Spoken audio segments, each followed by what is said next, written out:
Itu pseudoscience itu nujum itu orang meramal telapak tangan, meramal jodoh, itu pseudoscience.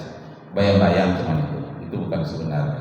Tapi yang nujum sebenarnya adalah tentang perjalanan benda-benda di ruang angkasa. Semuanya ciptaan Allah Subhanahu wa taala. Jadi kalau kita ingin kembali kepada masa lalu, lihatlah ruang angkasa. Seperti itulah di masa lalu.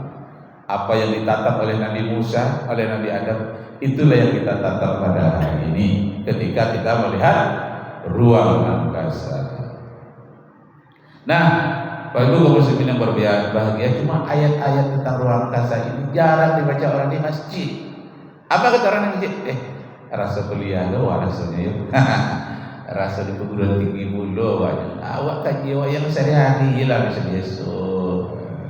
Akibatnya apa? Tak bisa ditingkatkan kajian di masjid. Itu saja tentang gerak-gerak telunjuk, tentang kunut, tentang celana cingkrang, tentang jidat hitam. Kapan kita mau naik ke ruang angkasa? Padahal tafsir tentang itu banyak sekali. Kalau dibuka nanti orang nggak datang kepada pengajian. Kenapa? Itu aja terus tahiyatul, gerak-gerak jari sampai 15. Itu ada diskusi kemarin di ini 15 buku, 15 jam pula lamanya diskusi hanya untuk gerak-gerak jari. Kapan kita mau beruang angkasa lagi? Kapan kita mau kaji tentang lapisan bumi yang dalamnya banyak energi?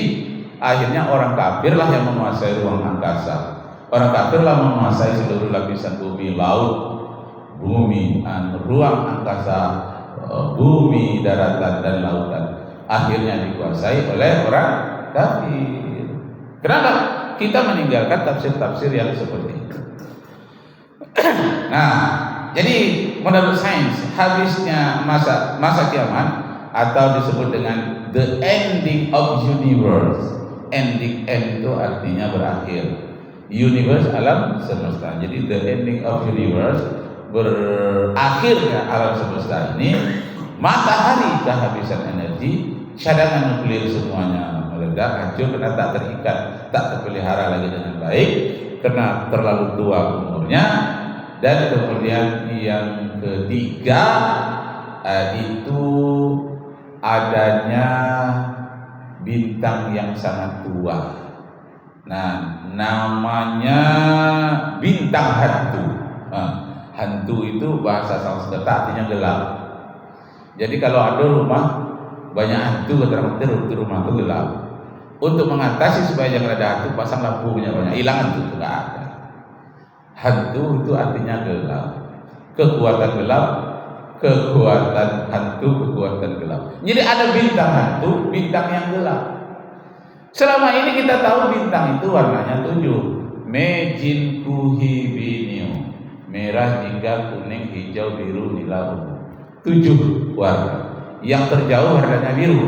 Menurut hukum Doppler namanya, apabila satu bintang kelihatan warna biru, itu dia bergerak menjauhi bumi. Apabila kelihatan bintang itu warnanya merah, itu mendekat kepada bumi. Jadi bintang itu ada yang menjauh, ada yang mendekat, dan ada yang hilang dari pantauan manusia. Dia sudah jauh jatuh di kedalaman langit yang sangat dalam sehingga tak terpantau lagi oleh manusia. Ada di Amerika, Mount Palomar namanya. Mount itu gunung-gunung, Palomar, Bukit Palomar. Itu memantau bintang yang terjauh. Nah, di 3 gunung itu dipasang peralatan antena yang tak bisa lagi pakai teropong. Biasanya teropong sampai 12 meter, berdiameter 12 meter. Teropong itu dihadapkan ke ruang angkasa. Itu tak mampu lagi menjangkau bintang yang terjauh pada jauh 35 tahun cahaya, tak mampu lagi. Tapi dengan adanya menangkap sinyal-sinyal yang lebih jauh, Palomar mampulah tertangkap. Ditemukan bintang yang terjauh itu 135 tahun kecepatan cahaya. Sedangkan kecepatan cahaya dalam 1 detik 300.000 km.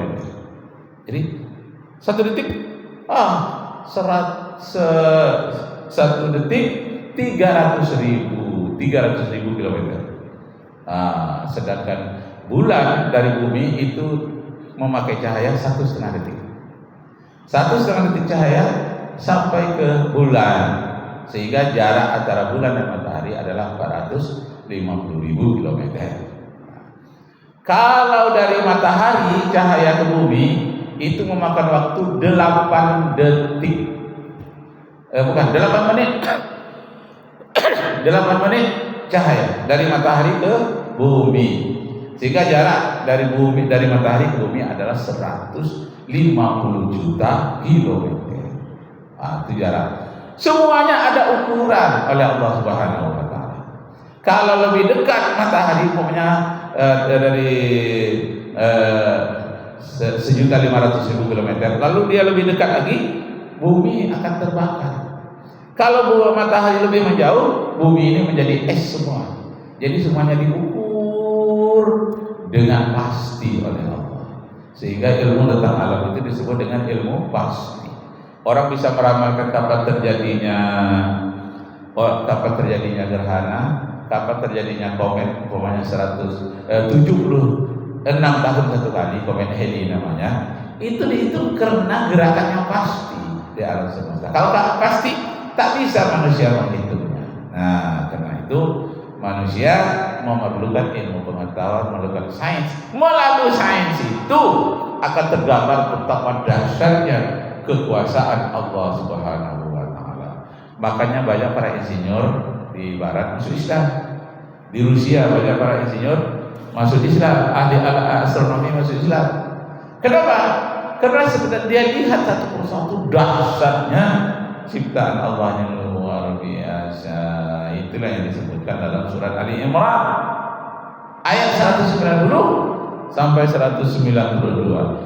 Inna fi khalqis samawati wal ardh wa ikhtilafil laili wan nahar la ayatin li ulil albab.